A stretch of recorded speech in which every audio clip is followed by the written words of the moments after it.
Biz şunday zamanda yaşayız. İnformasyon zamanında, PR zamanında yine, abruy üstürü zamanında, image жасау zamanında. Hem bu uçraklarda koy bir uyuşmalar, koy bir kişiler, şu image degen nerse ortunda asılını unutarlar. Benim bu iftarlarda qarab turdim. Bir kavur iş bu. Volontyorlar bitkanda bir şiksiz, bir köp yaşlar, jigitler. Onlarga birde jengil tugul. İftarga kelgan bütün xalq onlarga rahmat aytmay bit. Ayrim-ayrimlarga rahmat deb aytadi. Ko'bisi ularni ofitsiant deb ko'radi. Bu volontyorlarni. Meni kutib o'tiran xonam ketirmaysiz deb kafega kelib volontyorlarga nashla aytib o'tiralar qaybirovlar hatto.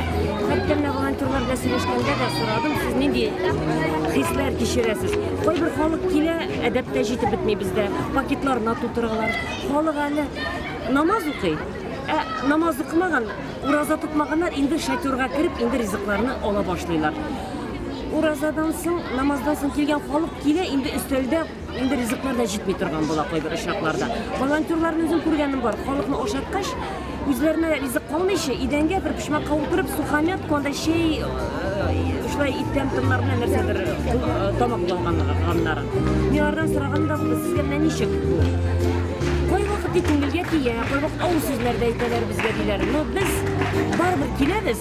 Chunki na kishiga o'zimizning o'rnagimiz bilan ko'rsatirga tilaymiz, nechuk bo'lirga tiyish kishi orasidagi munosabat.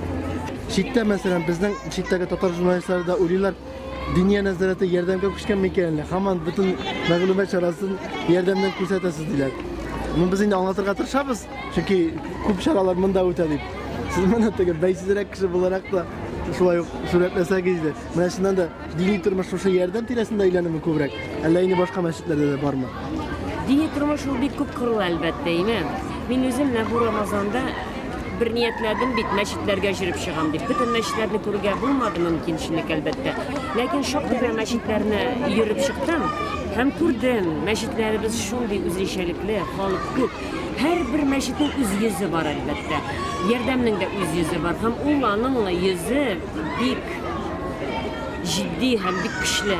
Bunda ularning energiyalari albatta ayrim o'zine ko'ra.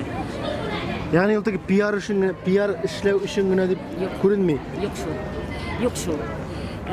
Ham bilasizmi, qo'y bir ushaqlarda biz shunday ishora o'tkardik deb siylav, fotolarni Instagramlarga qo'yib, biz shunday ishora yasash shart misali deb bizda bilasizmi, men iftorlarga yurmayman, shoqiralarda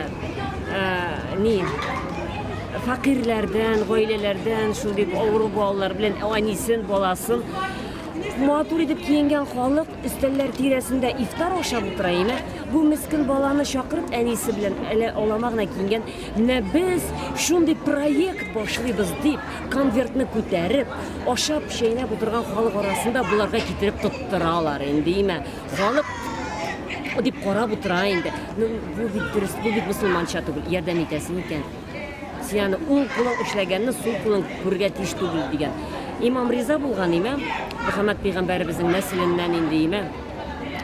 Shunga bir kishi kelganda so'ragan endi menga yordam kerak, ajatga kirdim, o'xsha yog'indan yordam etigizchi degan. İmam Riza kirib ketganda ekan bo'lmasina menga o'xsha chig'irganda, parda ortidan qo'lini so'zib qina bergan. Parda ortidan qo'lini so'zib qina bergan menga o'xshasi. Tigi kishi ketgan endi, rahmatlarini aytib İmam Riza'dan so'raylar ekan. Nega siz parda ortidan qochib berdingiz? Ruscha aytaman, ruscha o'qigan edim. Чтоб не видеть унижения на его лице degan. Olganda. Olganda. Tubansinganining yuzini shog'ilganim ko'rmas uchun men qochib berdim deyim. Mana u musulmoncha nishik bo'la. Qishqirib tugul, men yordam etaman, biz shuni qatli bolani o'shatdik, shularni keltirdik deb tugul. G'amal o'zi aytib turar kishilar uchun. Shu yoqdan Buni men o'rnaga gidib ko'rsatar edim shundan da. Bizga bugun kunda bu yetib bitmaydi. Biz informatsion shirda yashagach, butun ishlagan ishimizni, butun aytgan so'zimizni shig'ilib silkirga tirishamiz. Bu bizga xos, bu hozirgi zamonning shovqimi. Biz zaman o'rinlarga tegishtir biz endi. Shunday narsalarni onlarga vaqt yetgandir. Islom bo'yicha uni ishlay bo'lirga tegishmaydi. Tiynoqlikda ko'rsata bilirga kerak qanday ishlarda. Siz mana Facebookda turli chitirqi masalalarda ko'tarasiz. Hem anda fikir şulaydı, ne fikir alışveriş etmeyi fitne deb anlay başlayırlar yoki endi ondan so'ngra bir kırıs buralar fikirlerini. Yani sizin fikirlerini radikal deb qabul eta başlayırlar. Adreslikte siz haklı yol izleysiz, haklı fikir izleysiz gibi.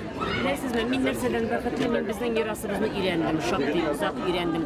Ne bugungi kunni, bugun vaziyatni o'rganir oldindan men bizning tariximizni o'rgandim. Ha bizning tariximizda shunday sahifalar bor.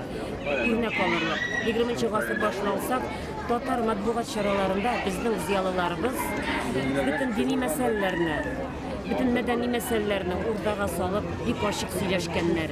Hem şiddetli meselelerini ko'targa qo'rqmaganlar, bahs bargan, haqiqatni izlab bargan. Agar da bahs yo'q ekan, qarshilik yo'q ekan, haqiqatga chiqib bo'lmaydi. Ular qo'rqmaganlar bundan. Biz bir-birimizni maqtashib qina, komplimentar ravishdigina shlay borsak, shistaruni mumkin tugil. Biz bitani izlanabizgina, biz bitindi ko'pmi yo'qotganmiz. Biz bitindi distalagan yillar bo'yi dindan yiroq bo'ldik. Hozir yangadan og'aru uchun Kıybılabızını barlağı için, o bir iki gün içinde bulmuyor. Onun için izlenip gerek, ilanı gerek. Yalgışlar var. İşlemegen kişilerine yalgış yok. Yalgışlarımızı görüp, birbirimizni redlep, men bir tane kimgadir beyleneyim deyip çitrikli meselelerge to'xtalmayım. Men onu nenek dürüst, haqiqiy yo'lni tabiq deyip kiren ediyorum. Çünkü men özüm şahsen, eğer benim yalgışlarıma kimdir ko'rsatayken, men bir rahmetligini kabul etem. Öpkelemisiz. Narsa deyip öpkeli, men rahmetligini... Tatar öpkelerge yaratır. Yok ise men onu niçin dürüst yolunu tabıyımsın. Eğer de men onu ko'rsatmasam, men bir tane özüm bitinsin ko'rsatib bitire almayım. Çünkü men fen dairesindeyim, formalaştım. Bizde şulay deyip, dissertatsiya yazarsın ekan, отделda, bo'likda qaraysan onu, boshqa bo'likka barib, o'rtaga solib, senin kimchiliklerini, dürüst, kuchli yoqlaringni söyleyler, şulay etib tag'in onu kamillashtirasın, monografiya yozarsın ekan. Onda da şulay yo'q. Gil fikir olishuv bor. Bu shunday tabiiy yo'l bu dürüst yo'l.